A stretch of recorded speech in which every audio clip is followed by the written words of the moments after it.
वो सारे टॉपिक्स कर लेना।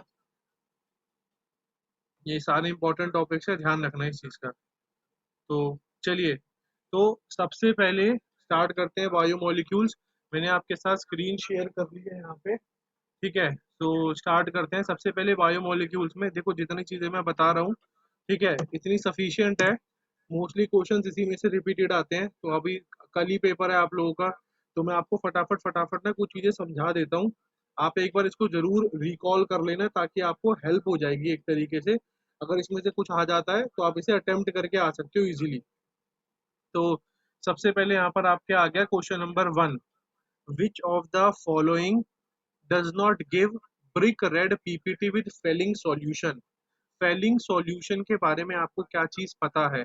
फेलिंग सॉल्यूशन के बारे में आपको ये पता है कि फेलिंग सॉल्यूशंस वो सॉल्यूशन होते हैं। क्वेश्चन नंबर 1 की बात कर रहा हूं मैं, बस सुन लोगे तो भी काम हो जाएगा आप लोगों का। तो फेलिंग सॉल्यूशन वो सॉल्यूशन होते हैं, ये आपने उसमें भी पढ़ा है एल्डिहाइड कीटोन्स में। फेलिंग सॉल्यूशंस वो होते हैं जो एल्डिहाइड देता है लेकिन कीटोन नहीं देता। और एल्डिहाइड भी कौन से वाला देता है? एलिफेटिक एल्डिहाइड देता है। Only only aliphatic aldehydes gives Fehling test. और किस कलर की पीपीटी आती है? Red brown PPT, brick red PPT बनती है। तो क्वेश्चन नंबर 1 आपके सामने है स्पष्ट। उसमें 4 ऑप्शन दिए हुए हैं। फॉर्मलिन, एसिटल्डिहाइड, ठीक है, डी ग्लूकोस। डी ग्लूकोस का मतलब होता है डेक्स्ट्रो रोटेटरी ग्लूकोस। इस पे भी अभी हमारी कहानी चलेगी आगे की तरफ। तो फर्स्ट वन इज फॉर्मलिन, ठीक है, first one is formalin, second one is acetaldehyde, third one is D glucose. D glucose is dextro rotatory glucose, and fourth one is acetone. तो देखो, मैं आपको एक चीज बता दूं सबसे पहले कि ये जो आपका फॉर्मलिन होता है, ठीक है, और इसमें आपसे ये पूछा कि कौन रेड ब्रिक फेलिंग सॉल्यूशन वाला टेस्ट नहीं देगा, कौन आपका टेस्ट नहीं देगा। तो मैंने आपको बताया केवल एलिफेटिक एल्डिहाइड ही टेस्ट देते हैं और कीटोन टेस्ट नहीं देते, और एरोमेटिक कंपाउंड भी ये टेस्ट नहीं देते। एरोमेटिक एल्डिहाइड भी टेस्ट नहीं देंगे, मतलब बेंजीन के ऊपर जो एल्डिहाइड लगे होंगे वो ही टेस्ट नहीं देंगे। जिसको जो डाउट आएगा वो बीच में अपने आप इंटरप्ट करके पूछ लेना कुछ भी होगा तो अब देखो, सीधी सीधे आंसर है इसका, डी आंसर हो जाएगा, एसीटोन। एसीटोन आपको बताइए क्या होता है? प्रोपेन ऑन को कहते हैं, प्रोपेन टू ऑन को एसीटोन कहते हैं। एसीटोन कीटोन होता है, और कीटोन स्पेलिंग्स का टेस्ट कभी देते ही नहीं है। तो अब मैं आपको इसमें ना पहले पहला ऑप्शन बता दूं, फॉर्मलिन। फॉर्मलिन के बारे में आपसे पूछ सकते हैं कि व्हाट इज फॉर्मलिन। तो फॉर्मलिन में कॉपी खोल लो और कॉपी में लिख लो, ये 37%, ठीक है, एक्वा सॉल्यूशन होता है फॉर्मल्डिहाइड का। मतलब उसमें 37% पानी होता है, 37% आपका फॉर्मल्डिहाइड प्रेजेंट होता है, और बाकी रेस्ट इसमें पानी होता है। तो formalin is a 37% solution, aqua solution of aldehyde. तो एल्डिहाइड तो आ गया ना इसमें, फॉर्मल्डिहाइड का ये 37% सॉल्यूशन होता है फॉर्मल्डिहाइड का। तो फॉर्मल्डिहाइड मतलब कि एल्डिहाइड आ गया, एल्डिहाइड आ गया तो ये टेस्ट देगा देगा फेलिंग्स का। ले second one is acetaldehyde. Acetaldehyde है तो ये भी आपका फेलिंग्स का टेस्ट देगा। Dextro rotatory glucose, D glucose. तो मैं पहले ही बता दूं ग्लूकोज के पास क्या क्या होते हैं। जो बायो वाले बच्चे हैं उन्होंने तो 11th में बायो मॉलिक्यूल्स में पढ़ा ही होगा। जिनके पास 11th में बायो नहीं थी उनके लिए बिल्कुल फ्रेश चीज है। तो जरा ध्यान देना यहाँ पे कि ग्लूकोज के पास दो फंक्शनल ग्रुप होते हैं।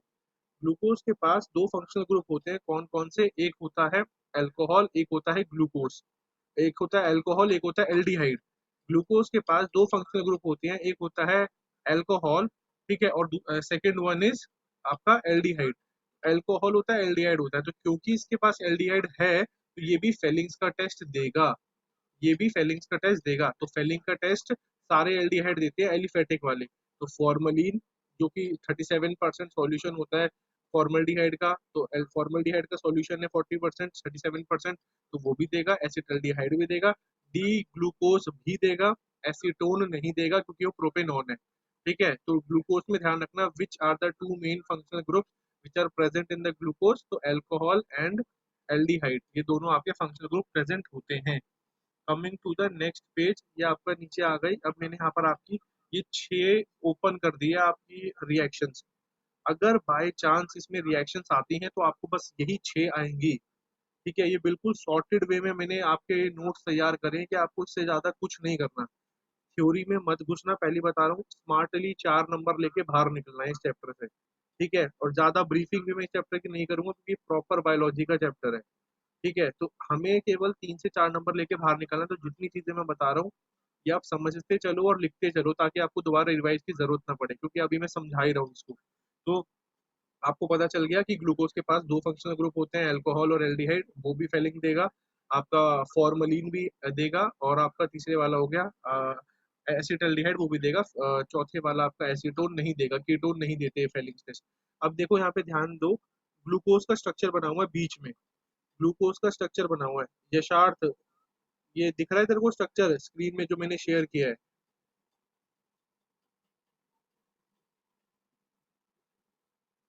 हेलो?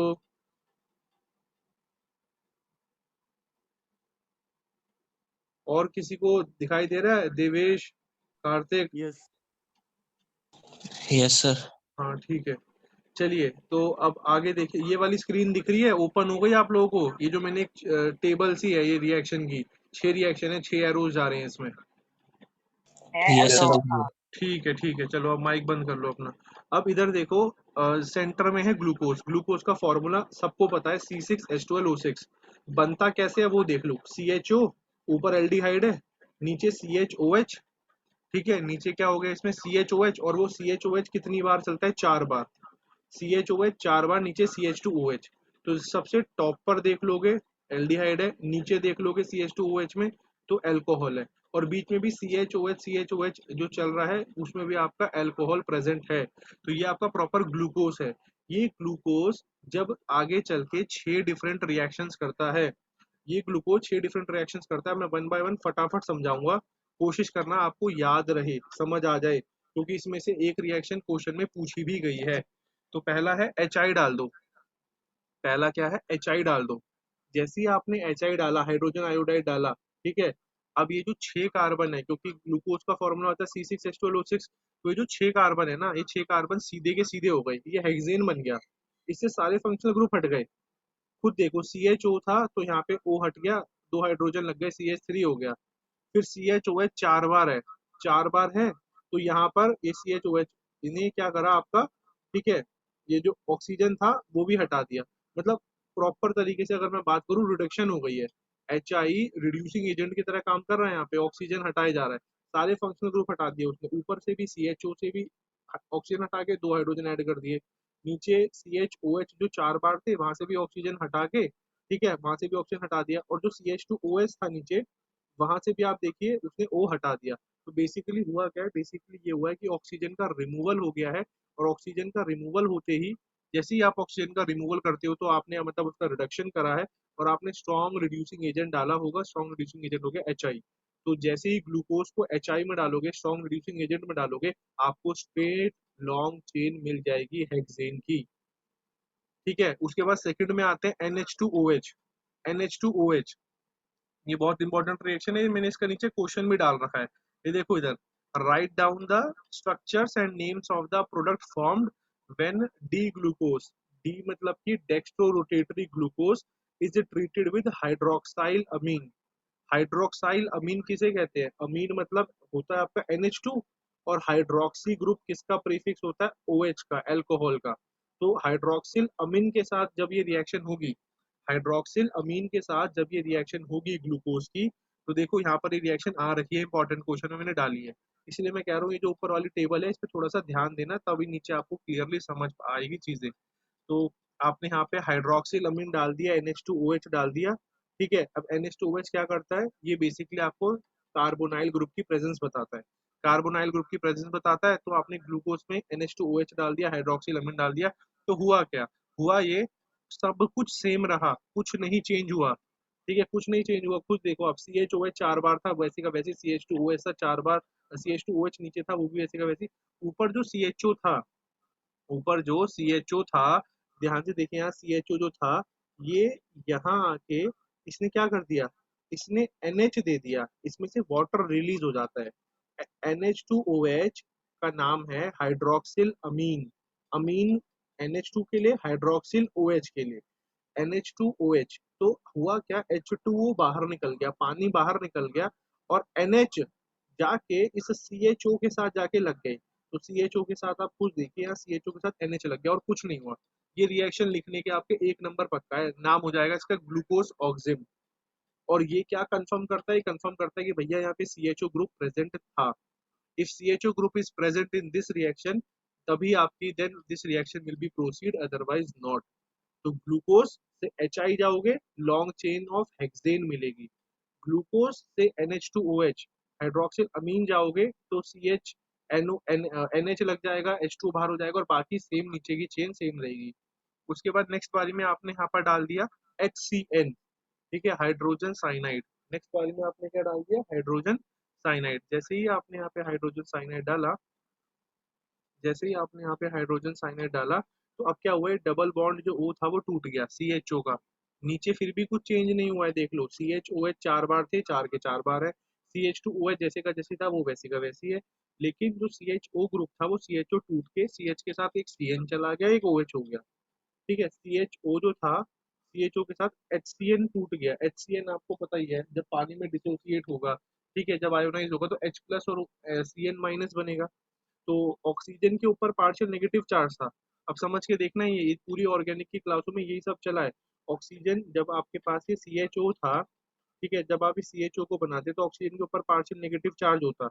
और इसको अगर तोड़ के बनाओगे, CH डबल बॉन्ड O करके बनाओगे तो ऑक्सीजन में पार्शियल नेगेटिव है, कार्बन पे पार्शियल पॉजिटिव है। तो ऑक्सीजन पे पार्शियल नेगेटिव है, तो HCN का H प्लस अटैक करेगा O के पास, और CN माइनस अटैक करेगा कार्बन के पास, क्योंकि ऑपोजिट अट्रैक्ट करता है कार्बन के पास। इस रिएक्शन को लिख लो कॉपी में, ऐसे ही देखते रहोगे स्क्रीन पे बैठे बैठे तो थोड़ी देर बाद सो जाओगे। ठीक है, इसे लिख लो, जैसे मैं क्लास में बोर्ड पे वैसे लिखवाता हूँ, वैसे ऐसे दिखाओ कि CHO CHOH 4 बार CH2OH ग्लूकोज में अटैक करा प्लस HCN, तो साइनाइड CN माइनस अटैक करेगा आपका कार्बन, जिसके ऊपर पार्शियल पॉजिटिव चार्ज होगा। पार्शियल पॉजिटिव के पास CN चला जाएगा, और जो ऑक्सीजन है जो कि स्ट्रॉन्ग इलेक्ट्रोनेगेटिव एलिमेंट होता है, स्ट्रॉन्ग इलेक्ट्रोनेगेटिव एलिमेंट होता है आपका ऑक्सीजन, उसके पास H प्लस चला जाएगा। तो O के पास H चला गया, कार्बन के साथ CN, ये आपका कंपाउंड बन जाएगा glucose cyanohydrin. This is your third reaction. चौथी रिएक्शन भी बहुत इंपॉर्टेंट है, ठीक है, ये एल्डिहाइड ग्रुप प्रेजेंट करने की रिएक्शन है, और ये सारा आपका सॉल्ट एनालिसिस के अंदर आता है जब आप प्रैक्टिकल फाइल बनाते हो। अगले में आपने क्या करा, Br2 डाल दिया ग्लूकोज में, पानी के साथ Br2 डाला। ये रिएक्शन भी बहुत इंपॉर्टेंट है। एक आपका हाइड्रोक्सिल अमीन की हो गई, और एक आपका Br2 में पानी डालने वाली हो गई। Br2 में पानी डालोगे, कुछ भी नहीं चेंज हुआ सेकंड और थर्ड में, केवल ऊपर C डबल बॉन्ड OH आ गया, केवल ऊपर C डबल बॉन्ड OH आ गया, CH2, क्योंकि जैसे ही आपने ब्रैकेट में देखो Br2 पानी डालोगे ना, ये एक ऑक्सीडेशन की रिएक्शन हो जाती है। Br2 में वाटर डाल दिया, तो अब आपको खुद पता है कि CHO है, CHO इज एल्डिहाइड। एल्डिहाइड अगर ऑक्सीडाइज होगा फर्दर, तो एल्डिहाइड के बाद नेक्स्ट स्टेप आपका डायरेक्टली क्या आता है, कार्बोक्सिलिक एसिड। तो डायरेक्टली आपको क्या मिल जाएगा, कार्बोक्सिलिक एसिड। तो ऊपर CHO जो था, CHO की जगह मुझे यहाँ क्या मिल गया, we will get COOH instead of CHO। Oxidise करा, Br2 में पानी डाला, तो COOH मिल गया। बाकी नीचे वाले एज इट इज सेम है। नाम इसका इंपॉर्टेंट है ग्लूकोनिक एसिड, नाम इसका इंपॉर्टेंट है ग्लूकोनिक एसिड। तो देख लो, अभी तक 4 रिएक्शन करिए, और मुझे नहीं लगता कि ये डिफिकल्ट रिएक्शन है। पहले में आपने केवल HI डाला, स्ट्रॉन्ग रिड्यूसिंग एजेंट था, तो लॉन्ग चेन मिल गई हेक्सेन की, सब टूट गया, हर ऑक्सीजन चला गया और हर सबकी जगह HH लग गए, सिंपल हेक्सेन बन गया आपका। आपने दूसरी बार हाइड्रोक्सिल अमीन डाला, तो बाकी नीचे वाले कुछ नहीं बदले, H2O बाहर चला गया और NH जाके लग गया। थर्ड वाले में HCN में इसकी भी मैकेनिज्म समझा दिया है। नीचे वाले सेकंड और थर्ड पे जो CHOH 4 बार है, CH2OH है, इन पर कोई फर्क नहीं पड़ रहा मोस्टली किसी भी रिएक्शन में। ये जो आपका नीचे वाला CHOH होल्ड का पावर 4 है और CH2OH है, इनको कुछ नहीं फर्क पड़ रहा। तो जब ये HCN के साथ रिएक्ट कराया, तो उसमें भी ऐसे हुआ, H plus CN minus attack कर गया, तो H प्लस ऑक्सीजन के पास जाके लग जाएगा, और आपका जो CN माइनस है वो कार्बन के पास जाके लग जाएगा। तो आपका कंपाउंड इस तरीके से यहाँ पर तैयार हो जाएगा। जो आपका यहाँ पे बना हुआ है, ये पूरा का पूरा कंपाउंड आपका तैयार हो जाएगा। फोर्थ वाले में भी मैंने बिल्कुल ऐसे ही करा है, ठीक है, ऑक्सीडेशन करा दिया ब्रोमीन के साथ पानी डाल के, तो सबसे ऊपर चेंज आया है, CHO की जगह COOH, कार्बोक्सिलिक बन गया, बाकी सब कुछ सेम है। फिर ये फिफ्थ वाला हो गया भाई, फिफ्थ वाला हो गया आपका एसिड एनहाइड्राइड रिएक्शन। अगर ये अपने नाम से आया, इसको सारे बच्चे एक बार ध्यान से देखना, अगर ये आया कि डेक्स्ट्रो रोटेटरी ग्लूकोज जब एसिड एनहाइड्राइड के साथ रिएक्ट करेगा तो क्या होगा, ठीक है, ये मैं मोस्ट इंपॉर्टेंट ये बता रहा हूँ कि इसमें से आपके पेपर में आ सकता है। ठीक है, एटलीस्ट आप लिख के आ जाओगे आराम से। एसिड एनहाइड्राइड के साथ में अगर आपका रिएक्ट करता है, एसिड एनहाइड्राइड के साथ अगर आपका ये ग्लूकोज रिएक्ट करता है, सी एसिड एनहाइड्राइड आप ऑर्गेनिक से पढ़ते आ ही रहे हो, CH3CO होल ट्वाइस और एक ओ बाहर। ठीक है, तो अब ये क्या करेगा, ये कैसे रिएक्ट करता है ध्यान देना। ये CHO ऊपर वाले को नहीं छेड़ता, ये ऊपर वाले को नहीं छेड़ता। देखो सी आपके पास CH3CO दो बार लगे हुए हैं, CH3CO होल ट्वाइस है। होगा क्या, ये जो आपके पास H है ना, ये जो H है, CHOH वाला H है और CH2OH वाला H है, ये H हटेगा, ये H हटेगा और इस H की जगह पूरा COCH3 एक बार यहाँ लगेगा और एक बार पूरा COCH3 यहाँ लगेगा। ठीक है, अगर मैं आपसे बात करूँ यहाँ पे कि इधर ध्यान दीजिए, ये आपका कंपाउंड है। ठीक है, ये CHO, CHO के नीचे आपका आ जाएगा CHOH और ये 4 बार है और इसके नीचे आ जाएगा आपका CH2OH। ये हाइड्रोजन हटाना है, बेसिकली बात ऐसी है। ये हाइड्रोजन हटाइए और इस हाइड्रोजन की जगह आप COCH3 लगाइए, क्योंकि आपके पास वो दो बार है। तो H हटाइए, तो यहाँ देखो हमने क्या लगाया है, CHO के बाद H था, H हटा के COCH3। और इन द सेम वे नीचे वाले में भी, ठीक है, नीचे वाले में भी हमने क्या कराया लास्ट में, नीचे वाले में भी लास्ट में हमने यही करा है, CH2OH था, H हटाया, H की जगह आ गया COCH3। तो सेकंड और थर्ड में ये चेंज आ जाएगा बेसिकली, और कुछ चेंज नहीं है। सेकंड और थर्ड में बेसिकली केवल ये चेंज आएगा और कुछ भी चेंज नहीं होगा। तो इस तरीके से आप ये रिएक्शन को लिख सकते हैं। ठीक है, इसमें किसी को कोई डाउट है इन 5 रिएक्शन में तो मुझे बता दो फटाफट से। ठीक है, रिकॉल करना है रिकॉल कर लो, 2 मिनट का टाइम है आपके पास, 1 मिनट का ज्यादा टाइम है नहीं। फटाफट से देख के इनको लिख लो, इन 5 को, फिर 6th रिएक्शन बता देता हूँ, वो भी कोई ज्यादा डिफिकल्ट नहीं है। ठीक है, किसी को कोई डाउट है तो माइक ओपन कर लीजिए फटाफट से, नहीं तो फिर आगे बढ़ते हैं। कार्तिक समझ आ गया तेरे को? यस सर, आ गया। Arya, Devesh, yes sir. पक्का आ गई समझ में पांचों रिएक्शन? यशार्थ,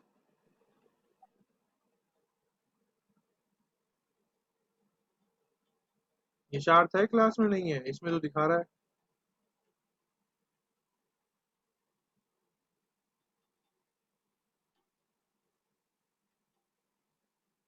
देवेश कुछ डाउट है तो बता भाई।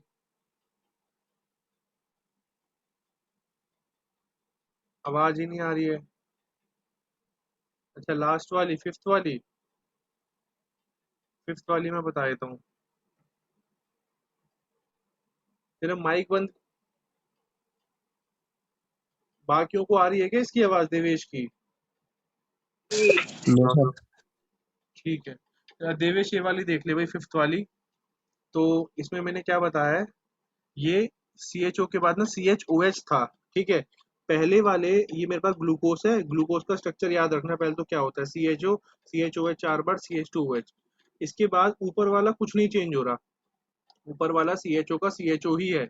नीचे वाला जो है हमारा यहाँ पे CHOH। ठीक है, तो ये जो CHOH है हमारा, इसमें क्या हो रहा है, इसमें ये हो रहा है कि CHOH आपको हाइड्रोजन ही हटाना है, और वैसे ही नीचे, नीचे जो आपका CH2OH है, इसमें से भी हाइड्रोजन हटाना है। HH हटेगा, और जो कि आपके पास एसिड एनहाइड्राइड है, जो कि ये है CH3CO का होल ट्वाइस बार हो, तो ये कितनी बार है, COCH3 ब्रैकेट के 2 बार है ना। H हटाइए और यहाँ लगाइए COCH3, और ऐसे यहाँ नीचे वाले पे भी H हटाइए और लगाइए COCH3।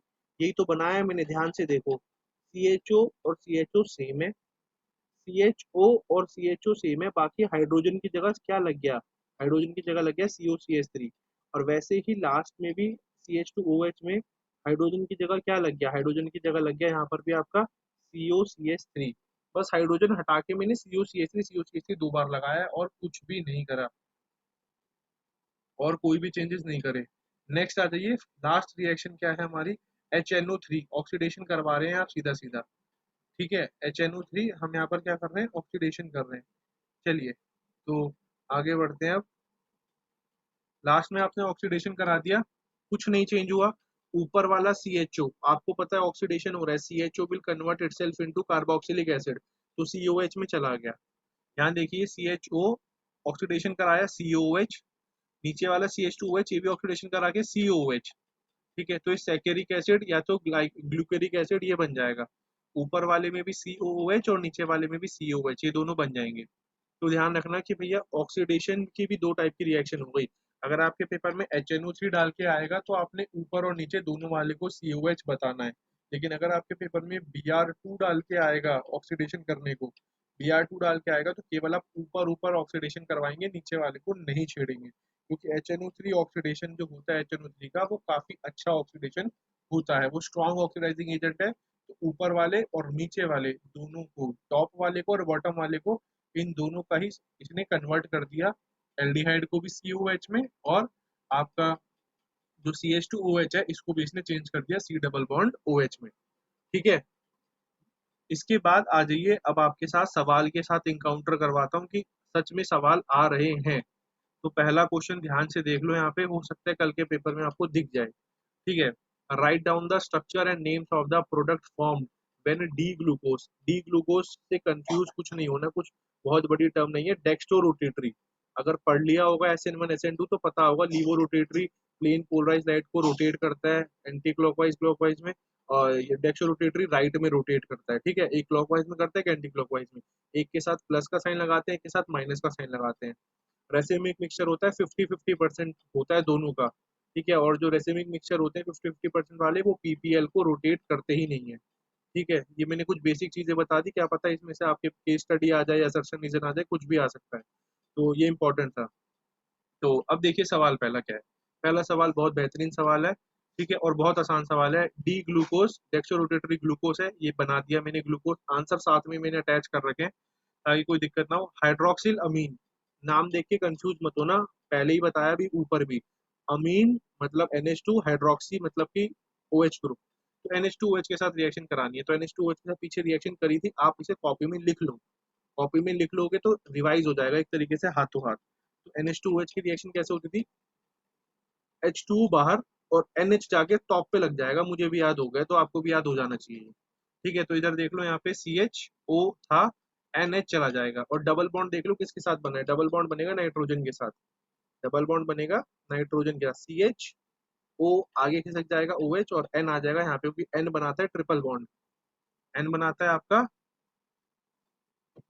Triple bond. चलिए, तो N आपका ट्रिपल बॉन्ड बनाता है, तो इसलिए N के 3 बॉन्ड बन गए और OH, तो ये आपका पहला हो गया। नीचे वाले में कोई चेंजेस नहीं आते, नीचे CHOH की पावर 4 है, CHOH की पावर 4 है, CH2OH है, CH2OH है, बाकी कोई चेंजेस नहीं है, सब कुछ सेम है। चलिए, नेक्स्ट पे आता है, इसे लिख लेना भाई, पहले बता रहा हूँ मैं।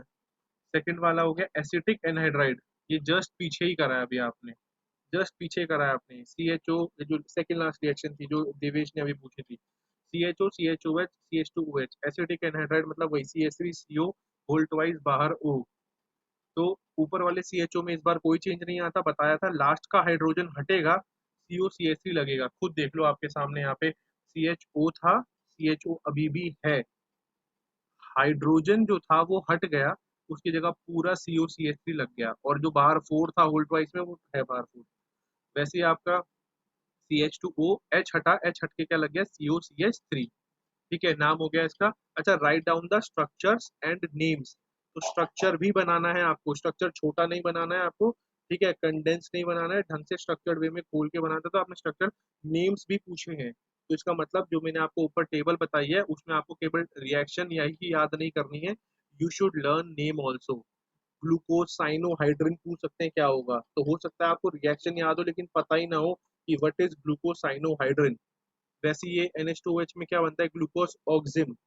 ठीक है, वैसे यहाँ पर क्या बनता है, ग्लूकोज पेंटा एसीटेट, तो आपको नाम याद होने जरूरी है। ठीक है, बिल्कुल भी टेंशन लेने की जरूरत नहीं है, रिवाइज करते हुए चलना। ठीक है, क्लास खत्म होने के बाद अपने जो चैप्टर आपने नहीं करे हैं उसको थोड़ा थोड़ा गो थ्रू करना, अपना बेस्ट दे के आना, टेंशन लेने की बिल्कुल भी जरूरत नहीं है। प्री बोर्ड्स है, प्री बोर्ड्स है ये। तो उसके बाद ग्लूकोज से ग्लूकोज ऑक्सिम बन गया, फर्स्ट वन।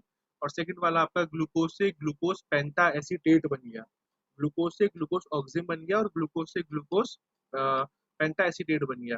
चलिए नेक्स्ट की तरफ भागते हैं, अगला सवाल। तो ये दोनों क्वेश्चन इंपॉर्टेंट थे, नोट कर लेना। खुशी कोई डाउट है, समझ आ गया ये?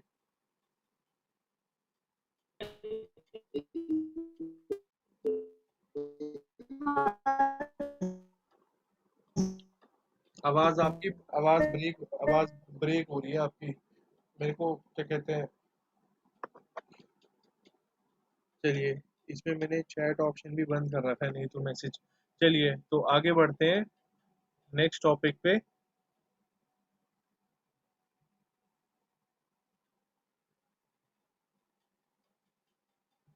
चलिए प्रकाश, प्रकाश समझ आ गया ये? ठीक है, अगला सवाल आता है आपका। ठीक है, वो भी बहुत बढ़िया सवाल है, सारे ढूंढ ढांड के क्वेश्चन आए हुए हैं, तो इसको जरूर देख लो। ठीक है, अगला क्वेश्चन आ गया आपका यहाँ पे, what is the difference between alpha form and beta form of glucose? Alpha glucose beta glucose में क्या अंतर होता है, देख लो यहाँ पर। अब डायग्राम साथ में दे रखा है मैंने। ठीक है, अगर कॉपी में बना लेना, अगर फोन वोन तो अलाउड होगा नहीं, तो ये डॉग फाइल तो लेके जाओगे नहीं स्कूल में। ठीक है, तो अपना ही कॉपी में नोट करते हुए चलो, एक बार नजर दौड़ा लोगे तो क्या पता 4 नंबर चुटकियों में हासिल हो जाएंगे। छोटी छोटी चीजों से ही बड़ी बड़ी चीजें अचीव होती है। जिसने सोचा है ना कि ये इसे साइडवेज कर दो, ठीक है, तो मैं बता दूं, ये 10 मिनट पहले भी पढ़ के अगर आप जाओगे ना, रिवाइज कर लोगे एक बार, आप पूरे 4 नंबर हासिल कर लोगे। ऐसा चैप्टर है ये, छोटे छोटे चैप्टर से ही बनते हैं बड़े बड़े चैप्टर। चलिए, तो क्या डिफरेंस है अल्फा फॉर्म में और बीटा फॉर्म में? तो अल्फा हो गया आपका यहाँ पे, ठीक है, अल्फा हो गया यहाँ पर, डिफरेंस देख लो खुद। C H O H, C H O H, ठीक है, उसके बाद सी एच ओ एच, फिर सी एच ओ एच, फिर सी एच ओ, आपका ऐसे जाएगा। स्ट्रक्चर आपको याद रखना पड़ेगा, इसमें कोई लॉजिक नहीं है इसमें। C H two O H नीचे, और याद करने का बहुत बढ़िया तरीका आपको बता देता हूँ मैं। ठीक है, याद करने का बहुत बढ़िया तरीका। अल्फा अल्फा डेक्स्ट्रोरोटेटरी ग्लूकोज और बीटा डेक्स्ट्रोरोटेटरी ग्लूकोज में केवल एक अंतर है, केवल एक अंतर है, और कोई अंतर नहीं है। कि पहले वाले का जो कार्बन है ना, पहले वाले का जो कार्बन है उसमें ओ एच राइट में था और हाइड्रोजन लेफ्ट में था, जबकि बीटा वाले में ओ एच लेफ्ट में आ जाता है और एच राइट में आ जाता है। बाकी आप खुद मिला लो एक एक पॉइंट, कुछ भी डिफरेंस नहीं है। तो इसमें एक नंबर फ्री का है ये, फ्री का नंबर है ये एक। सी ओ एच राइट में है और एच लेफ्ट में है अल्फा में, और बीटा वाले में एच राइट में है और ओ एच लेफ्ट में है। मार्क कर लो, बना लो डायग्राम। ठीक है, और बनाने के लिए बता ही दिया मैंने। इसे प्रैक्टिस कर लो पहले। सी एच ओ एच पहले अल्फा वाला बना लो, सी एच लेफ्ट में ओ एच राइट में, फिर एच और ओ एच, थर्ड में उल्टा हो जाएगा, फोर्थ में वापस वही बनेगा, पांचवे में सी एच के साथ ओ कनेक्टेड होगा, और लास्ट में C H two H as it is बना लेना। हमें भी अपने टाइम पे दिक्कत होती थी, लेकिन एक दो बार बना लोगे ना तो दिमाग में सेट हो जाता है कि भैया मुझे सी एच ओ एच बनाना है, तीसरे पे उल्टा कर देना है, चौथे पे सेम कर देना है, पांचवे में केवल सी एच ही आएगा, ओ अलग से कनेक्टेड होगा पहले वाले के साथ जाके बीच में, और छठे में सी एच टू एच। और बीटा कार्बन में क्या होगा, ओ एच को इधर कर दो, पटक दो, एच को उधर पटक दो, बाकी सब कुछ सेम है, बाकी और कुछ भी चेंज नहीं है। हो जाएगा भाई, आ रहा है, समझ आ रहा है मेरी बात? क्या है अल्फा फॉर्म बीटा फॉर्म में डिफरेंस? Yes sir. ठीक है, इसे बना लो भाई सारे के सारे बच्चे। नेक्स्ट क्वेश्चन पे चलते हैं। नेक्स्ट क्वेश्चन, ठीक है, सबका फेवरेट क्वेश्चन, ये क्वेश्चन भी हमने कर लिया। ये हमने केवल एक रिएक्शन के थ्रू, जो हमने टेबल पढ़ी थी उसी पे सवाल आ रहे हैं, देख लो back to back. Right the product formed on reaction of D glucose with B R two. D glucose मतलब वही dextro rotatory glucose with B R two water. ठीक है, मैंने पीडीएफ भेज दी है, अगर किसी को ये नोट करना है तो अभी नोट कर लो, नहीं तो अपना पीडीएफ से नोट कर लेना। ठीक है, तो ये इंपॉर्टेंट है, पहले ही बता रहा हूँ, कल पेपर में मिल सकता है आपको। ठीक है, आपका कि डिफरेंस क्या होता है alpha form beta form glucose में। चलिए नेक्स्ट क्वेश्चन पे चलते हैं अपना। नेक्स्ट क्वेश्चन हो गया आपका, ये रिएक्शन अभी पीछे पढ़ी है हमने, बी आर टू वाटर की। बी आर टू वाटर क्या करता है, ऑक्सीडेशन कर देता है। किसकी करता है, केवल ऊपर ऊपर वाले की, ग्लूकोनिक एसिड बनाता है। तो ये रहा डी ग्लूकोज आपके सामने, बी आर टू वाटर डाल दिया ऑक्सीजन की प्रेजेंस में, तो थोड़ा सा रिकॉल कर लो क्या बनेगा, C H O will convert itself into COOH. ठीक है, very important one thing, CHO will convert itself into COOH, और बाकी CHOH सेम रहने वाला है, नीचे वाला सेम रहने वाला है। तो यही चीज फिर समझा दूं, अगर Br2 में पानी नहीं होता और इसकी जगह अगर मैं HNO3 डाल के ऑक्सीडेशन करवाता, अगर मैं HNO3 डाल के ऑक्सीडेशन करवाता तो प्रकाश क्या होता? दोनों ऑक्सीडेशन हो जाते हैं, ऊपर की हो जाता है, नीचे वेरी गुड। तो ऊपर भी CHO का COOH हो जाता और नीचे भी CH2OH का COOH हो जाता। शाबाश। इसके बाद नेक्स्ट चलते हैं आगे, हमारा नेक्स्ट इंपॉर्टेंट क्वेश्चन जो कि 11th में ये बायो वालों के पास पूछा जाता है, बायोलॉजी में भी था, उन्हें पता भी होगा थोड़ा बहुत अगर पढ़ा होगा तो, कि what are essential and non essential amino acids. Amino acids हमें पता है, और इनके पूछा है आपसे एसेंशियल नॉन एसेंशियल का डिफरेंस। ये 2015-13 में भी आया था, हमारे टाइम पे भी कभी आया हुआ है ये, कि essential non essential amino acids कौन से होते हैं। तो जिनके पास बायो नहीं है उनके लिए बिल्कुल सिंपल लैंग्वेज में यहाँ पे बना रखा है। एमिनो एसिड्स विच एसेंशियल कौन से होते हैं? Amino acids which can not B synthesise in the body and must be obtained through diet. Amino acids which cannot be synthesized in the body and must be obtained through diet is known as essential amino acids। मतलब essential, यार word से ही समझ आ रहा है तुम्हें essential मतलब क्या होता है? essential का मतलब होता है जो हमारे शरीर को जरूरत है, ठीक है, और ये हमारी बॉडी में सिंथेसाइज नहीं हो सकते, मतलब ये हमारी बॉडी में अपने आप नहीं बनते। आपको एसेंशियल एमिनो एसिड्स को अपनी डाइट में, अपनी खुराक में ऐड करना पड़ेगा। कुछ विटामिन ऐसे होते हैं जो हमारी बॉडी ऑटोमेटिक जनरेट कर सकती है, ठीक है, कुछ प्रोटीन्स ऐसे होते हैं जो बन सकते हैं, लेकिन अगर आपको कुछ सेपरेट टाइप ऑफ प्रोटीन लेना है, ठीक है, तो आपको उसको अपनी डाइट में इंक्लूड करना पड़ेगा। ठीक है, अगर आप जैसे एक्सरसाइज करते हो, कोई बॉडी बिल्डिंग कर रहा है, कोई कहीं पर क्या कहते हैं ओलंपिक्स में जा रहा है, उसको अपनी डाइट अलग से रखनी पड़ेगी, तो उसमें कुछ खाना वो अपने हिसाब से ऐड ऑन करता है अपनी डाइट में। एसेंशियल एमिनो एसिड्स क्या होते हैं? Essential amino acids which can not be synthesised in the body. Synthesise का मतलब समझो, यहाँ पर सिंथेसाइज मतलब अपने आप नहीं बनेंगे, हमारी बॉडी में अपने आप नहीं बनते एसेंशियल एमिनो एसिड्स, हमें उसे अपनी डाइट में ऑब्टेन करना पड़ता है, लेना पड़ता है। तो ये होते हैं एसेंशियल एमिनो एसिड्स। एग्जाम्पल याद रखना भाई, एग्जाम्पल भी एक नंबर देके जाते हैं कभी कभार इनके। एग्जाम्पल हो गया वेलिन और ल्यूसीन, वेलिन और ल्यूसीन, ये इसके एग्जाम्पल्स हो गए। Next, non essential amino acids, आप इनको अपनी डाइट में इंक्लूड नहीं भी करोगे तो कोई फर्क नहीं पड़ेगा, क्योंकि ये आपकी बॉडी में सिंथेसाइज हो जाते हैं। It will synthesise in your body, ये आपकी बॉडी में बन सकते हैं, आपको इनको अपनी डाइट में एडिशनली ऐड करने की जरूरत नहीं है। तो ये होते हैं नॉन एसेंशियल, नाम में ही आ गया यार, नॉन एसेंशियल, नहीं है ज्यादा जरूरत, अपने आप बन रहे हैं हमारी बॉडी में, डाइट में ऐड करने की कोई जरूरत नहीं है। तो no amino acids which can be synthesise in the body are known as non essential amino acid. Example हो गया alanine and glutamic acid, example हो गया एलानिन एंड ग्लूटामिक एसिड्स, ठीक है। तो इसके एग्जांपल हो गए, नाम जरूर याद रख लेना, ठीक है। ये वाला तो आसान है, एसेंशियल वाला तो हो जाएगा, 5-5 बार मेरे साथ गालो इसको। अब हमने भी ऐसे ही से याद किया था, valine leucine, valine leucine, valine leucine. Viva में भी पूछ लेगा आके टीचर आपसे कि भैया एसेंशियल एमिनो एसिड के दो नाम बता दो नॉन एसेंशियल के, तो वैलिन ल्यूसिन, वैलिन और ल्यूसिन।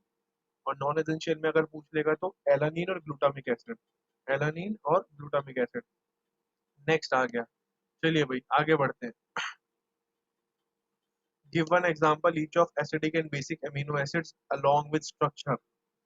ठीक है, अगेन मैंने तो इंपॉर्टेंट क्वेश्चन ही आपको मार्क करके दिए यहाँ पे, ठीक है, किसी न किसी वे में आपको फंसेंगे ये सवाल कर। तो एक एक एग्जांपल बता दो एसिडिक और बेसिक एमिनो एसिड का। तो मैंने टेबल ही बना दी यहाँ पे, एसिडिक एमिनो एसिड हो गया और बेसिक एमिनो एसिड हो गया। एसिडिक एमिनो एसिड में देखो ये नॉन एसेंशियल वाला आ गया, ऊपर पढ़ा था भी एलानिन और ग्लूटामिक एसिड, तो ये जो एलानिन और ग्लूटामिक एसिड है, ये ग्लूटामिक एसिड आ गया, एसिडिक एमिनो एसिड। ठीक है, अब देखो आपके नाम से तो आपको खुद ही लगेगा कि यार एमिनो एसिड भी है और इसकी बेस कैसे है, ये बेस भी है, ठीक है। तो ग्लूटामिक एसिड में आपको स्ट्रक्चर भी बनाना है और ये भी, तो ग्लूटामिक एसिड का स्ट्रक्चर देख लो इधर, COOH, COOH ये कार्बोक्सिलिक, CH2 ये कार्बोक्सिलिक हो गया, CH2 उसके बाद NH2CH COOH, ये आपका कंपाउंड हो जाएगा, ये आपका कंपाउंड हो जाएगा एक तरीके से, ठीक है। और बेसिक एमिनो एसिड हो गया लाइसिन। ठीक है, अब लाइसिन और ल्यूसीन में डिफरेंस होता है, पहले ही बता दूं मैं, कहीं ज्यादा पढ़ लिया तो लाइसिन को ल्यूसीन लिख के आ रहे हो। Leucine is different thing, it is essential amino acids, और बेसिक एमिनो एसिड लाइसिन कुछ और है। ठीक है, और स्ट्रक्चर इसका भी NH2, NH2 के बाद ये आपको स्ट्रक्चर बॉन्ड लाइन स्ट्रक्चर आता ही है, NH2 के बाद CH2, फिर अगेन CH2, फिर अगेन CH2, फिर अगेन CH2। ठीक है, फिर यहाँ C लगा हुआ है, इसका CH लगा हुआ है, इसके ब्रांचिंग में NH2 और साथ में COH। ठीक है, नोट कर लो इसको, ये स्ट्रक्चर है, ये तो ऐसे ही याद होंगे, ऐसे ही आप बनाएंगे इसको, लेकिन इनके नाम इंपॉर्टेंट है। लाइसिन बेसिक अमीनो एसिड, नाम से ही देखो ना कुछ ऊटपटांग सा है ये, अमीनो एसिड है लेकिन ये बेसिक है, और इसके बेसिक होने का कारण सुन लो क्या है। बेसिक होने का कारण इसका आपका इस तरीके से हो जाएगा। ठीक है, क्योंकि एसिडिक अमीनो एसिड में ये वाली टर्म देखिए, एसिडिक अमीनो एसिड में ये वाली टर्म देखिए, ये COH है, तो COH यहाँ भी प्रेजेंट है और COH यहाँ भी प्रेजेंट है, तो देयर आर टू, ठीक है, डिफरेंट मॉलिक्यूल्स ऑफ COH। तो एसिड ज्यादा है, कार्बोक्सिलिक एसिड दो लगे हुए हैं, एसिड ज्यादा है, तो एसिडिक एमिनो एसिड।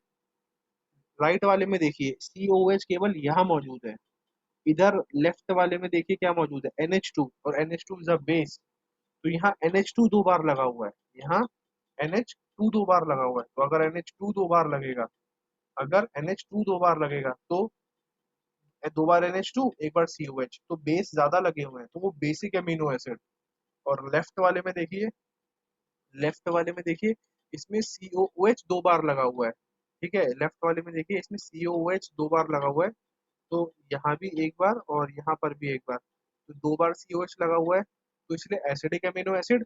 और राइट वाले में अगर बात करेंगे तो दो बार NH2 लगा हुआ है, तो इसलिए बेसिक अमीनो एसिड। इससे ज्यादा इजी चीजें नहीं हो सकती, ये बिल्कुल मैंने आसान शब्दों में आपको बता दिया। उसके बाद आगे बढ़ते हैं। देखो किस्मत जहां तक अच्छी रही, आपके सवाल मोस्टली यही निपट जाने हैं। ठीक है, और बाकी मैंने अब ज्यादा कुछ इंक्लूड करा नहीं है, दो चार डेफिनेशन है, फटाफट से समझाते हैं और फिर खत्म करते हैं।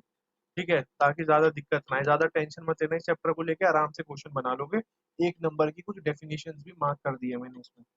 तो एक नंबर की पहली डेफिनेशन हो गई, what is peptide linkage. Peptide linkage, peptide linkage क्या होती है, अमाइड ग्रुप फॉर्म हो रहा है COH और NH2 से। COOH और NH2 के मिलने से, COH is carboxide group, carboxylic acid, and NH2 is आपका अमीन।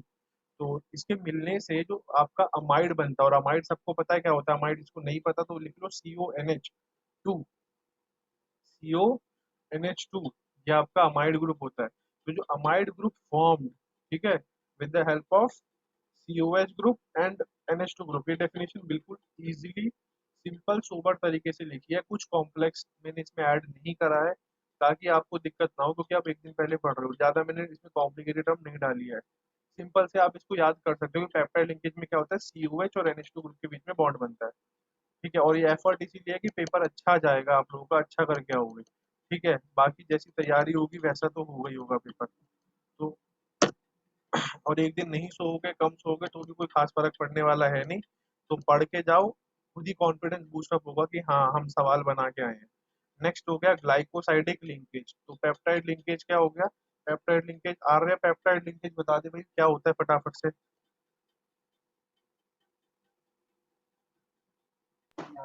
अमाइड की फॉर्म विद पेप्टाइड लिंकेज क्या होता है, किस किस के बीच में बनती है पेप्टाइड लिंकेज।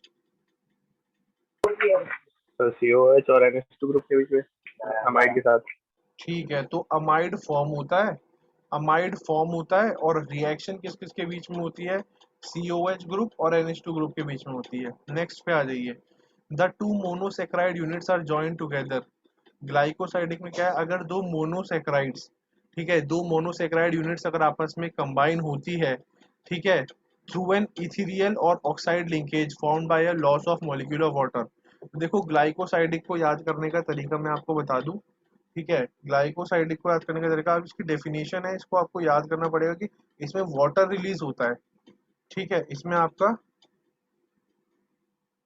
वाटर हमेशा रिलीज होता है। और बात करूँ ना मोनोसेक्राइड्स की क्या होती है, तो बायोलॉजी वालों को पता होना चाहिए वैसे, और बाकी जिनको नहीं पता वो लिख ले।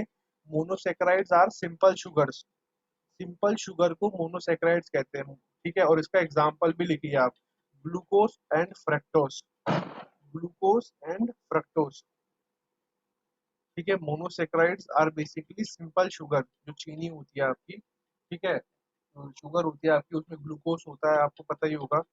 जब भी एनर्जी डाउन होती है तो हम जैसे नींबू पानी पी लेते हैं, चीनी वगैरह ऐसा मीठा कुछ खा लेते हैं, आलू वगैरह खा लिया, आलू में भी शुगर होती है, कार्बोहाइड्रेट्स होते हैं। तो monosaccharides are simple sugar, simple sugar होती है। और ठीक है, एग्जाम्पल अगर कभी पूछ लिया जाएंगे कि क्या होते हैं भाई मोनोसेक्राइड, तो एग्जाम्पल में लिख लो, glucose and fructose are the example of monosaccharides, glucose and fructose are example of monosaccharides,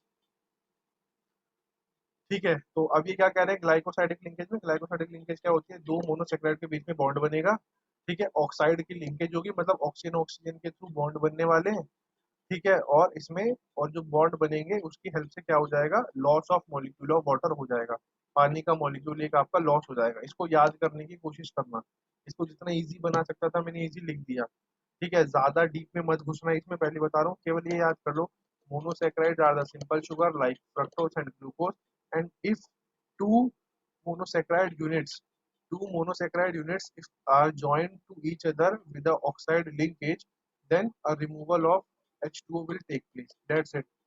अपनी लैंग्वेज में लिख सकते हो आप, ठीक है, बेइंतहा जितना आपको लिखना है, लेकिन ज्यादा भी कलाकारी मत लिखना, जितना हो सके वर्ड्स उतनी ही होनी चाहिए जितना आपसे पूछा जाएगा, फालतू लिख के आओगे कोई फायदा नहीं है।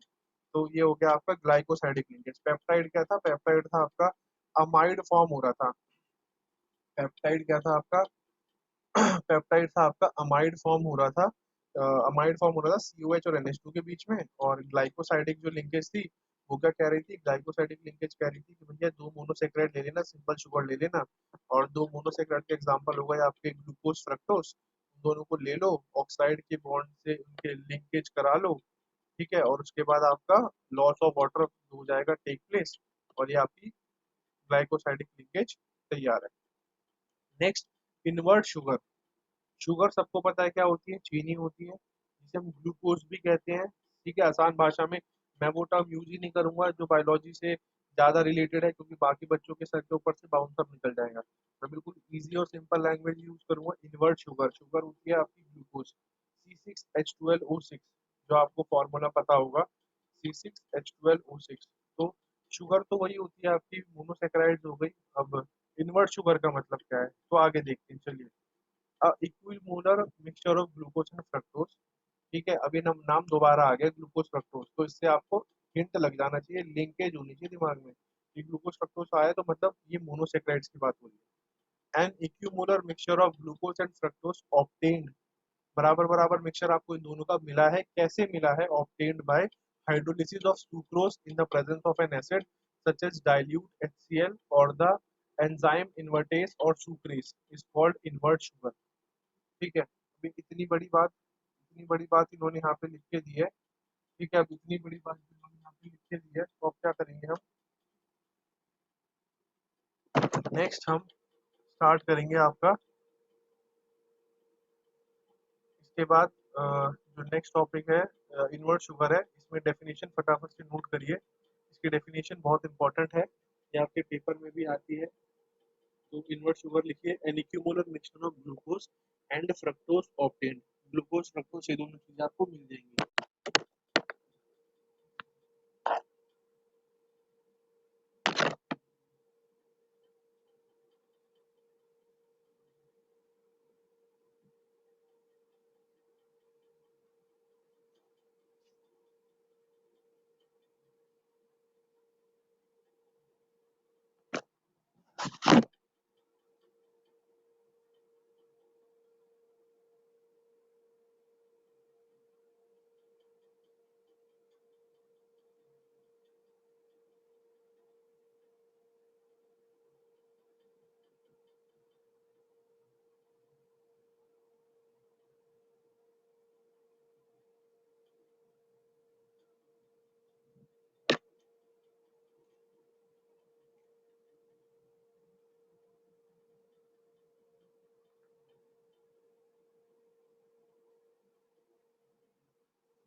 चलिए, नोट कर लिया, किसी को कोई डाउट है तो बताओ भाई इसमें।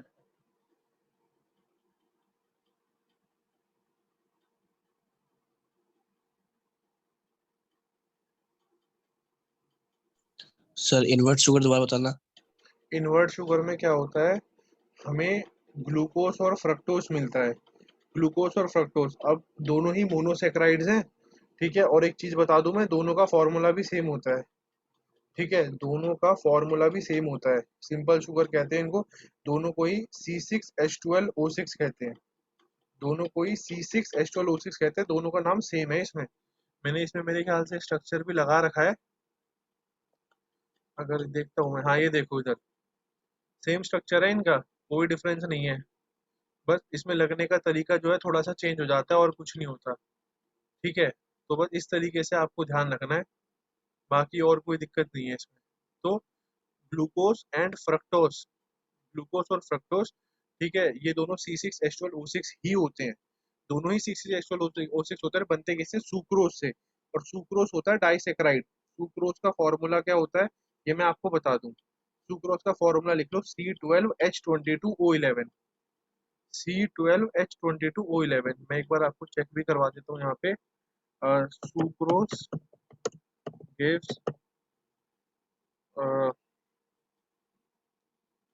fructose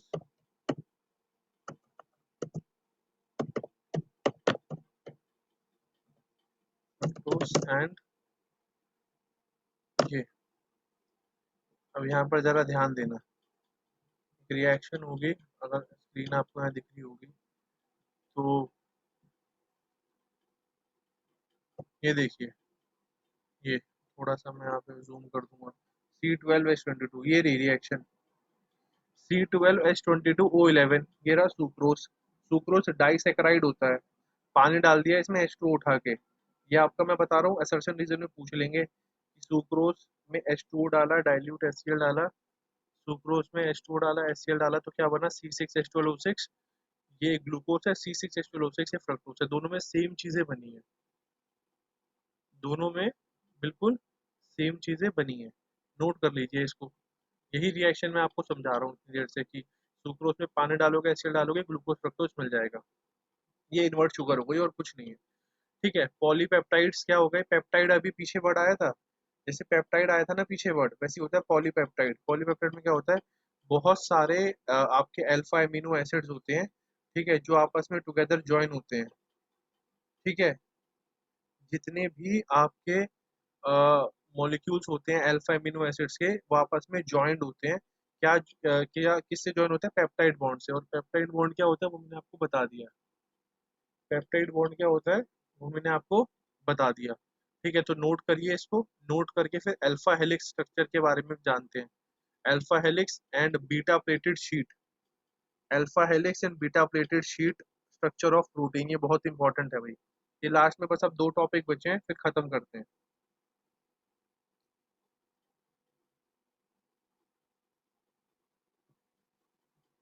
इन्वर्ट शुगर लिख लो, पॉलीपेप्टाइड लिख लो, फिर अल्फा हेलिक्स और बाकी चीजें लिखते हैं।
चलिए अब नेक्स्ट टॉपिक जो है आपका अल्फा हेलिक्स और बीटा प्लेटेड शीट्स। तो अल्फा हेलिक्स और बीटा प्लेटेड शीट्स प्रोटीन की क्या होती है, तो इनके बीच में आपसे डिफरेंस पूछा जा सकता है, इन दोनों के बीच में क्या क्या डिफरेंस होते हैं। तो इन दोनों के बीच में सबसे पहले बात करूँ तो अल्फा हेलिक्स स्ट्रक्चर में जो पॉलीपेप्टाइड चेन होती है वो इंट्रा मॉलिक्यूलर हाइड्रोजन बॉन्डिंग से होती है, और बीटा प्लेटेड शीट स्ट्रक्चर जो होता है, ठीक है, पॉलीपेप्टाइड चेन के अंदर वो इंटर मॉलिक्यूलर हाइड्रोजन बॉन्डिंग से होता है। देखो अब मैं एक चीज बताता हूँ, अगर मैं अल्फा हेलिक्स और बीटा प्लेटेड शीट के ज्यादा डीप में जाएंगे तो ये ना टाइम कंज्यूमिंग टॉपिक है, ये हम क्लास में करेंगे आराम से। अल्फा हेलिक्स और बीटा प्लेटेड शीट ये जो टॉपिक है, ठीक है, इसमें आपसे कॉन्सेप्ट बेस्ड क्वेश्चन ही पूछा जाता है। और इसमें आपसे कॉन्सेप्ट बेस्ड क्वेश्चन क्या पूछा जाता है, इसमें आपसे कॉन्सेप्ट बेस्ड क्वेश्चन ये पूछा जाता है कि आपका सबसे पहले कि अल्फा हेलिक्स स्ट्रक्चर और बीटा प्लेटेड शीट के अंदर क्या डिफरेंस होता है। तो अल्फा हेलिक्स और बीटा प्लेटेड शीट में आपको ये बताना है कि जो अल्फा हेलिक्स स्ट्रक्चर होता है वो आपका इंट्रा मॉलिक्यूलर हाइड्रोजन बॉन्डिंग से स्टेबलाइज होता है, वो आपका इंट्रा मॉलिक्यूलर हाइड्रोजन बॉन्डिंग से स्टेबलाइज होता है, और जो बीटा प्लेटेड शीट है वो आपकी इंटर मॉलिक्यूलर हाइड्रोजन बॉन्डिंग से स्टेबलाइज होती है, डेट सेट। इससे ज्यादा कुछ नहीं बताना आपको, इंट्रा और इंटर इन्हीं दोनों के बीच में डिफरेंस बताना है। चलिए, इसके बाद नेक्स्ट आते हैं आपका right the name of two monosaccharide obtained on hydrolysis of lactose sugar. अगला सवाल इंपॉर्टेंट है आपका, ठीक है, राइट द नेम ऑफ, अब आपको नाम बताने हैं, ठीक है, दो मोनोसेक्राइड्स जो कि लैक्टोज शुगर के उस पे बनते हैं। अब खुद देखिए आप कि लैक्टोज जब आपका हाइड्रोलाइज होगा तो वो क्या क्या देता है, ठीक है, इसको लिख लो। ये सवाल इंपॉर्टेंट है इसलिए मैंने यहाँ पर आंसर नहीं लिखा है, लिख लो उसको। ठीक है, ये आपको बीटा गैलेक्टोज और बीटा ग्लूकोज ये दो चीजें देता है। ठीक है, ये आपको दो चीजें देता है, बीटा ग्लूकोज, ठीक है, और बीटा गैलेक्टोज, ये दो नाम है इसके। सर अल्फा हेलिक्स और बीटा हेलिक्स वाला एक बार और बता दीजिए। चलो मैं बता देता हूँ, अल्फा हेलिक्स और बीटा हेलिक्स में चलते हैं। पहले ना इनका स्ट्रक्चर मैं आपको दिखाई देता हूँ, ठीक है, ये आपका अल्फा हेलिक्स और बीटा प्लेटेड शीट, अगर यहाँ डायग्राम आ जाएगा तो थोड़ा सा देखो, ये होता है इनका स्ट्रक्चर, ये प्रॉपर बायोलॉजी का स्ट्रक्चर है, ठीक है। ये देखो अभी इसमें कुछ भी ऐसा नहीं है, मैं तो आपको सीधे सीधे बता रहा हूँ कि इसमें समझने वाला कुछ भी नहीं है, ये याद करने वाला टॉपिक है। आपके सामने स्क्रीन शेयर हो गई होगी, ठीक है, कि मैं जो आपको दिखा रहा हूँ यहाँ पे कि ये क्या चीज़ है राइट साइड में। अब एक ये बीटा प्लेटेड शीट है, ये वाली अल्फा हेलिक्स है, ये गोल गोल जो घूम रही है ये वाली। तो अब इसमें क्यों गोल घूम रही है और क्या घूम रही है, और ना ही इसका डायग्राम में कुछ नहीं आएगा आपके में। आपसे पूछाएगा भैया बीटा प्लेटेड शीट में क्या खासियत होती है, अल्फा हेलिक्स में क्या खासियत होती है। इतना कॉम्प्लेक्स डायग्राम आपके पेपर में नहीं आएगा, ये मैंने आपको पहले ही बता दिया है, ठीक है, तो ये 10 नंबर का सवाल बन जाएगा अगर ये आ गया तो बीटा हेलिक्स और अल्फा, इसमें डिफरेंस ये आपको लिखना है कि अल्फा हेलिक्स स्ट्रक्चर में जो आपकी चेन्स बन रही है, अल्फा हेलिक्स स्ट्रक्चर में जो आपकी पॉलीपेप्टाइड की चेन बन रही है, ठीक है, वो इंट्रामोलिकुलर हाइड्रोजन बॉन्डिंग से, और इंट्रामोलिकुलर क्या होते हैं वो मैं आपको बता दूं। इंट्रामोलिकुलर होते हैं जो एक ही कंपाउंड के अंदर बॉन्डिंग हो रही होती है, ठीक है, ये हमने उसमें भी पढ़ा हुआ है, ये ऑर्थोनाइट्रोफिनॉल वाले में ये स्ट्रीम वोलाटाइल क्यों होता है, अगर ऑर्गेनिक पढ़ ली होगी आप लोगों ने तो आपने पता होगा ऑर्थोनाइट्रोफिनॉल जो होता है वो मोर वो होता है, क्या कहते हैं आपका, वोलाटाइल होता है, तुरंत आपका स्टीम वोलाटाइल होता है, क्योंकि इसमें इंट्रामोलिकुलर हाइड्रोजन बॉन्डिंग होती है। तो बस वही कॉन्सेप्ट है, intramolecular hydrogen bonding alpha helix structure में होती है, और बीटा प्लेटेड शीट के अंदर इंटरमोलिकुलर हाइड्रोजन बॉन्डिंग होती है। इसके बाद नेक्स्ट आ गया, दो मोनोसेक्रोइड का नाम बताइए जो कि लैक्टोस के हाइड्रोलिसिस पे मिलते हैं। इसका आंसर सारे लिखेंगे, मैं बता रहा हूँ, beta beta D glucose, beta D glucose and beta D galactose. मैं यहाँ पर भी लिख देता हूँ इसमें, ठीक है, beta beta D stand for dextrorotatory, beta D galactose पहला नाम, बीटा डी ग्लूकोस। तो beta D glucose and beta D galactose. अब आपके सामने दो चीजें तैयार हो चुकी हैं, क्या, लैक्टोस के हाइड्रोलिसिस पे दो चीजें क्या मिलती है, आंसर आपके सामने है। इसके ऊपर पढ़ा था हमने सुक्रोज का, सुक्रोज होता है C12H22O11।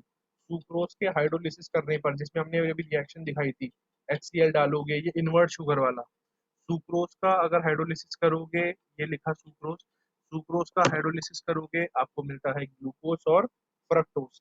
और नीचे लैक्टोज का करोगे आपको मिलेगा गैलेक्टोज और glucose, beta D galactose beta D glucose. चलिए ठीक है, तो ये इंपॉर्टेंट चीजें थी। उसके बाद एक क्वेश्चन और देखा जा रहा है आजकल कि वो क्वेश्चन क्या है वो मैं आपको यहाँ दिखा देता हूँ। Beta D glucose beta D galactose हो गया।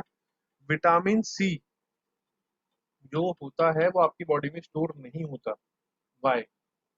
ठीक है, विटामिन सी आपको पता होगा सिट्रिक एसिड जो होता है आपका सिट्रस फ्रूट से मिलता है, लेमन खाने से, ऑरेंज खाने से, जितने भी आपके जो खट्टे फल होते हैं सिट्रस एसिड जिसमें होता है, विटामिन सी उसमें मिलता है। तो विटामिन सी हमारी बॉडी में कभी स्टोर नहीं होता। आंसर अब ध्यान से देखिए यहाँ पे, vitamin C is mainly ascorbic acid. Vitamin C में एस्कॉर्बिक एसिड होता है, और एस्कॉर्बिक एसिड क्या होता है, वाटर सॉल्युबल होता है। और जो चीजें वाटर सॉल्युबल होती है, जिसमें लिक्विड होता है जो घुल जाता है पानी में, it is excreted through our urine, वो हमारे यूरिन के थ्रू बॉडी से बाहर हो जाती है और बॉडी में स्टोर नहीं होती। तो इसमें मेन हाईलाइट करने वाली लाइन कौन सी है?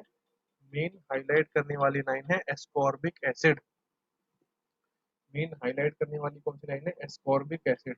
तो एस्कॉर्बिक एसिड का क्या मतलब हो गया? विटामिन सी आपका एस्कॉर्बिक एसिड होता है जो कि वाटर सॉल्युबल होता है, पानी में सॉल्युबल होगा तो हमारे पेट में जब जाएगा, ठीक है, तो वाटर सॉल्युबल रहेगा तो बॉडी से एक्सक्रीट हो जाएगा with the help of urine. तो इसलिए वो रुकता नहीं है, वो बॉडी के थ्रू प्रोसेस से बाहर हो जाता है, यूरिन के थ्रू बाहर हो जाता है। उसके बाद नेक्स्ट आ गया 2,4-DNP टेस्ट। 2,4-DNP टेस्ट, पहले तो इसका नाम पता होना चाहिए भैया। 2,4-DNP test is also known as 2,4-DNP test is also known as Brady reagent. ठीक है, कहीं पता चला कल पेपर में ब्रेडी रिएजेंट के नाम से सवाल आ रहा है, तो ब्रेडी रिएजेंट को ही 2,4-DNP टेस्ट कहते हैं। तो 2,4-DNP टेस्ट हो गया ब्रेडी रिएजेंट। तो 2,4 डाइनाइट्रोफिनाइल हाइड्रोजीन, ये इसकी फुल फॉर्म है, डीएनपी की, डाई नाइट्रो फिनाइल हाइड्रोजीन। ठीक है, और ये क्या बताता है, ये अब आगे देखो क्या बताता है।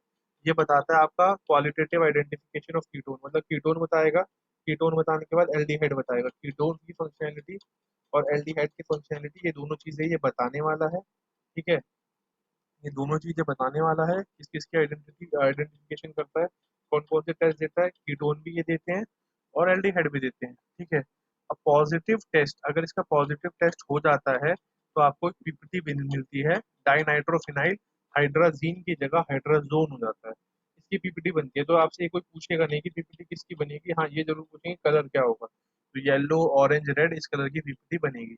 अल्कोहल से ये टेस्ट नहीं देते, अल्कोहल से ये टेस्ट नहीं देते। फिर बता रहा हूँ मैं असर्शन रीजन का क्वेश्चन अभी क्या बनेगा, पहले मैं आपको सही चीज बता रहा हूँ, उसके बाद में आपको यहाँ पर एक कंक्लूजन आने वाला है, एक एक्सेप्शन आएगा तो वो भी बताता हूँ। 2,4-DNP टेस्ट, तो डीएनपी टेस्ट का नाम आपको पता होना चाहिए, डाई नाइट्रोफिनाइल। ठीक है, डाई नाइट्रोफिनाइल हाइड्रोजीन। तो 2,4 di nitrophenyl hydrazine test is used for qualitative identification, ये तो मुझे पता ही है कि कीटोन भी टेस्ट देंगे, एल्डिहाइड भी ये टेस्ट देंगे। सारे बच्चे ध्यान से सुन लो, अब यहाँ पे ट्विस्ट आने वाला है।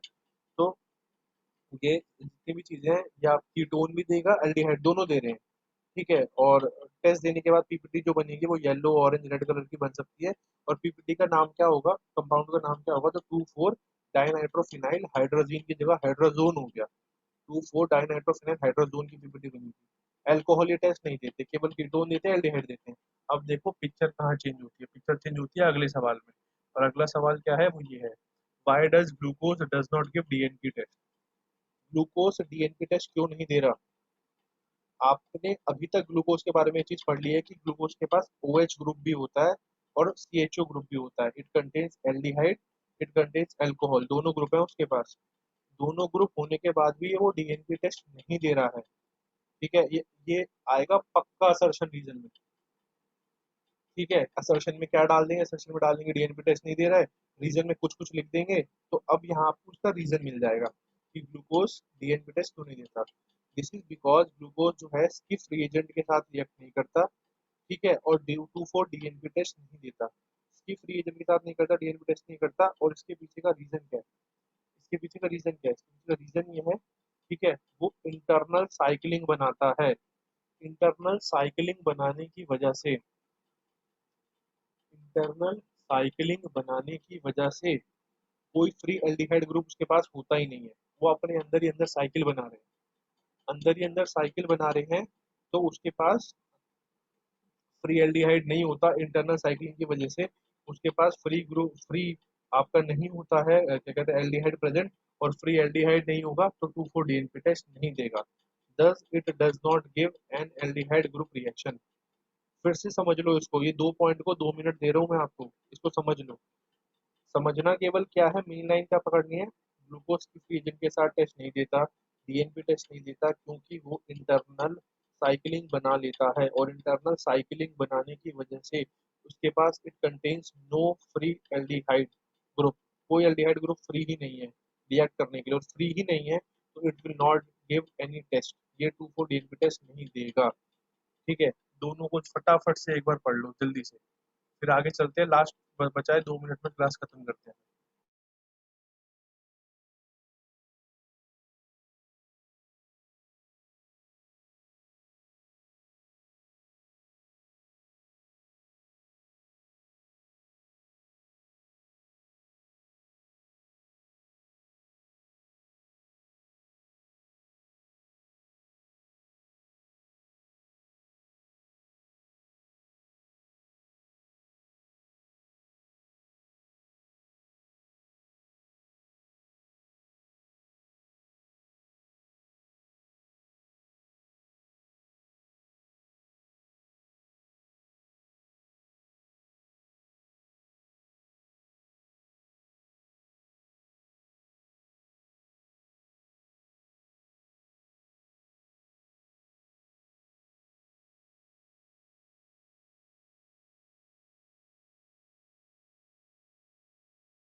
हाँ भाई, किसी को कोई डाउट वगैरह है तो बताओ।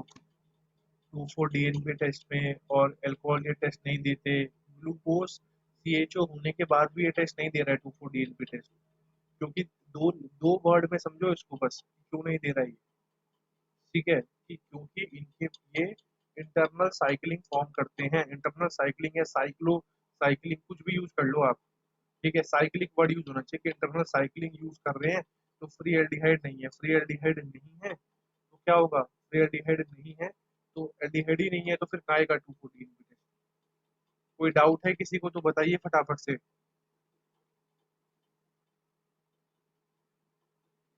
कार्तिक और प्रकाश। आ गया सर। ठीक है, चलिए नेक्स्ट आगे बढ़ते हैं। तो आगे हमारा जो टॉपिक है, देख लो असर्शन रीजन डाला ही हुआ है मैंने इसमें, जो मैं कह रहा था आप लोगों से। तो असर्शन रीजन में यहाँ पे ध्यान दे दीजिए क्या होता है। असर्शन रीजन में आ गया, assertion glucose does not give 2,4-DNP test, बिल्कुल सही बात है, कोई भी गलत नहीं है इसमें, नहीं देता, सही बात है। Reason, glucose exist in cyclic hemi acetal form, बिल्कुल सही, यही है वो साइक्लिक हेमी एसिटल फॉर्म जो ऊपर जिसकी हमने बात करी है, हमने अभी बात की ना, इंटरनल साइक्लिंग बना लेता है, फ्री एल्डिहाइड नहीं होगा तो नहीं देगा, तो बिल्कुल सही रीजन है, क्योंकि वो, तो अब देखो यहाँ पे वर्ड सिमिलर आ गया तो आपको अपने आप हिंट लगेगा कि हाँ भाई बिल्कुल सही रीजन है, ग्लूकोज एग्जिस्ट कर रहा है साइक्लिक फॉर्म में, तो फ्री CHO नहीं है उसके पास, नहीं है तो 2,4-DNP टेस्ट नहीं दे रहा, तो इसका ऑप्शन हो जाएगा ए, assertion are correct, reason are correct, and reason is the correct explanation of assertion, तो इसका हो जाएगा फर्स्ट पॉइंट। ठीक है, नेक्स्ट आ जाते हैं यहाँ पे। ठीक है, नेक्स्ट आ जाते हैं, ये क्वेश्चन मैंने स्पेशली आपके लिए इसलिए डाला है। ठीक है, ये क्वेश्चन मैंने आपको इसलिए डाला है क्योंकि तो पहला पॉइंट इसका इंपॉर्टेंट है, despite having aldehyde group, glucose के पास एल्डिहाइड ग्रुप होने के बावजूद भी वो स्किफ टेस्ट नहीं देता, स्किफ टेस्ट नहीं देगा तो NaHCO3 के साथ रिएक्ट नहीं करेगा, NaHCO3 के साथ रिएक्ट अभी ऊपर ही पड़ा है हमने, इसकी फ्री एजेंट के साथ नहीं रिएक्ट करता, 2,4-DNP टेस्ट के साथ नहीं टेस्ट करता, और एक्सप्लेनेशन क्या था, क्योंकि हेमी एसिटल इंटरनल साइक्लिंग कुछ भी बोल लो, हेमी एसिटल फॉर्म बना रहा है, इंटरनल साइक्लिंग बना रहा है, फ्री इसके पास फ्री एल्डिहाइड नहीं है, तो ये रीजन है। स्ट्रक्चर देख लो नीचे। अगर आप लोगों ने सचिन का पेपर करा होगा तो सचिन के पेपर में पहला ही सवाल था बायोमोलिक्यूल्स का, जो मैंने गर्ल्स बॉयज दोनों के ग्रुप में भेजा था। उस ग्रुप में आप देखते हैं, एक थर्ड क्वेश्चन था कि विच of the following is not a structure of glucose. चार ऑप्शन दे रखे थे, एक नंबर फ्री का था। चार ऑप्शन दिए हुए थे जिसमें से आपसे बोला हुआ था इनमें से कौन सा ग्लूकोज का स्ट्रक्चर नहीं है। तीन स्ट्रक्चर यही बने हुए हैं उसमें, तीन स्ट्रक्चर यही बने हुए हैं, ठीक है, सेम यही बने हुए हैं। चौथा कुछ गलत बना रखा है तो उसके आगे क्रॉस लगा दोगे, और ये हम ऑलरेडी डिस्कस कर चुके हैं। ये मैंने बताया था ना, CH OH ऐसे ही लगाते चल, तीसरा उल्टा कर दे, चौथा सेम हो जाएगा, पांचवें कार्बन के साथ ऑक्सीजन ऐसे टच करा देंगे CH2OH, बिल्कुल सेम है। ये अल्फा हो गया, अल्फा स्ट्रक्चर हो गया। इसके बाद ये आपका बीटा स्ट्रक्चर हो गया, और ये आपका नॉर्मल ओरिजिनल स्ट्रक्चर हो गया। CHO ऊपर होता है, ध्यान दो ये कौन सा वाला स्ट्रक्चर है, बीच वाला। सी अभी जो आप जितनी देर से रिएक्शंस पढ़ रहे थे, CHO, फिर CHOH चार बार होता है, तो देखो CHOH चार बार है, और लास्ट में आ गया CH2OH, लास्ट में आ गया CH2OH। ये नॉर्मल वाला स्ट्रक्चर है, ये इसकी अल्फा फॉर्म है, ये इसकी बीटा फॉर्म है। तो यही तीन फॉर्म है ग्लूकोज की। चौथी आपके पेपर में अगर आ गई, सपोज करो आपके पेपर में भी ये इसी तरीके से आ गया कि आपका केस स्टडी बन के, तो आपसे बोला जाएगा कि चौथा कौन सा गलत है, तो गलत पहचान लेना, बस याद से इतना कर देना कि पहले वाले में आपको बताइए तीसरे में चेंज हो जाता है, उल्टा लगेगा यहाँ पे, ठीक है। पांचवे के साथ वो कनेक्टेड है, इसमें उल्टा होता है, पहले के साथ ही अपोजिट साइड पहला कार्बन उल्टा लगता है इसमें थर्ड वाले में, बस बाकी सारा सेम है। और बीच वाला तो आप ये रिएक्शन में पढ़ ही रहे हो, CHO फिर CHOH चार बार और फिर CH2OH। तो आइडेंटिफाई कर लेना इसमें कि आपने गलत कौन सा है। तो ये तीनों सही है, ये तीनों सही है, चौथा जो आएगा वो गलत होगा। इसके बाद हो गया सेलिमेनॉफ टेस्ट, ठीक है। इतना नहीं पूछा जाता लेकिन पूछ लिया तो बता दूं, छोटी सी बात है। फ्रक्टोस और ग्लूकोज, फ्रक्टोस और ग्लूकोज दोनों का फॉर्मूला सेम है, C6H12O6। C6H12O6 दोनों का फॉर्मूला सेम है, ग्लूकोज फ्रक्टोज दोनों ही मोनोसेक्राइड है, दोनों ही सिंपल शुगर है। फिर कैसे आइडेंटिफाई करें दोनों को, तो दोनों को आइडेंटिफाई करेंगे सेलिवानोफ टेस्ट के थ्रू, सेलिवानोफ टेस्ट के थ्रू, क्योंकि ये डिस्टिंग्विश करता है एल्डोस और कीटोस को। और आप ये बोलोगे कि फ्रक्टोस एक कीटोज है और ग्लूकोस एक एल्डोस है, एल्डिहाइड वाला होता है एल्डोस, तो याद रखना। ग्लूकोस में ग्लूकोस में आपको याद करने का तरीका बता रहा हूँ मैं। ग्लूकोस जो आप स्ट्रक्चर बनाते हो उसमें ऊपर देखना, CHO होता है, एल्डिहाइड ग्रुप है, तो ग्लूकोस एक एल्डोस होता है। फ्रक्टोज जो होता है आपका, फ्रक्टोज ये आपका कीटोज होता है। और सभी जो आपका सेलिवानोफ टेस्ट होता है, ये डिस्टिंग्विश ही करता है आपका एल्डो एल्डोस और कीटोस को, एल्डोस और कीटोस को ये अलग अलग कर देता है। तो बस फिर डिफरेंशिएट हो जाएगा आराम से, कोई दिक्कत ही नहीं है। फ्रक्टोस अलग आइडेंटिफाई हो जाएगा और ग्लूकोज अलग आइडेंटिफाई हो जाएगा, ठीक है। तो याद कैसे करोगे, ग्लूकोज में CHO होता है ऊपर, तो वो एल्डोस है, और अगर ग्लूकोज एल्डोस है तो दूसरे वाला क्या ही होगा, वो फ्रक्टोज जो होगा आपका वो कीटोज हो जाएगा। ये आपका होगा सेलिवानोफ टेस्ट। ये बच्चे नहीं पढ़ के जब जाते हैं तो ये वाइवा में भी पूछता है वाइवा वाला कि दोनों का फॉर्मूला बता दो ग्लूकोज का फ्रक्टोज का, तो आप बता दोगे बड़े होशियारी से सर C6H12O6 दोनों का सेम ही होता है। तो कहेगा सेम ही होता है, तो एक बात बता दी कि दोनों को डिस्टिंग्विश कैसे करेगा, फिर फॉर्मूला तो सेम है, मॉलिक्यूलर मास सेम होगा। वहां दिमाग लगाना है कि सेलिवानोफ टेस्ट के बारे में बोला हुआ है। Sir Seliwanoff test aldose ketose को डिफरेंशिएट करता है, and we know that glucose is an aldose and fructose is a ketose. Fructose आपका कीटोज होता है और ग्लूकोज आपका एल्डोस होता है। चलिए, लास्ट मैंने आपको स्ट्रक्चर दिखा दिया है ग्लूकोज और फ्रक्टोज का, ठीक है। बस पोजीशनिंग चेंज हो गई है और कुछ भी नहीं है, केवल पोजीशनिंग का खेल है और कुछ नहीं है, ठीक है। ये हो गया आपका ग्लूकोज और ये हो गया आपका फ्रक्टोज, दोनों ही मोनोसेक्राइड हैं, दोनों ही सिंपल शुगर है। और ग्लूकोज के नीचे आपको मैं यहाँ पे बता दूं, ठीक है, ग्लूकोज के नीचे हमेशा ध्यान रखना ग्लूकोज एक एल्डोस है, ठीक है, ग्लूकोज एक एल्डोस है, और फ्रक्टोस है आपका जो होगा, ठीक है, ये आपका होगा वो होगा कीटोज। तो कीटोज होता है फ्रक्टोज और ग्लूकोज होता है आपका एल्डोस, और सेलिवानोफ टेस्ट के थ्रू आप इसे आइडेंटिफाई कर सकते हैं। That's it. इतना चैप्टर अगर आप कर लेते हैं तो आप इस चैप्टर का एक भी क्वेश्चन छोड़कर नहीं आएंगे, ठीक है। तो थोड़ी देर इसको कुछ देखना है, आपको रिकॉल करना, एक बार कर लो, मुझे नहीं लगता फिर सुबह आपको थोड़ा बहुत बस में आते जाते नजर मार लेना, मोर देन सफिशिएंट, ठीक है। ऑल द बेस्ट कल एग्जाम के लिए, कल मिलते हैं फिर दिन में आपसे फिजिक्स की क्लास में। Bye, good night and all the best.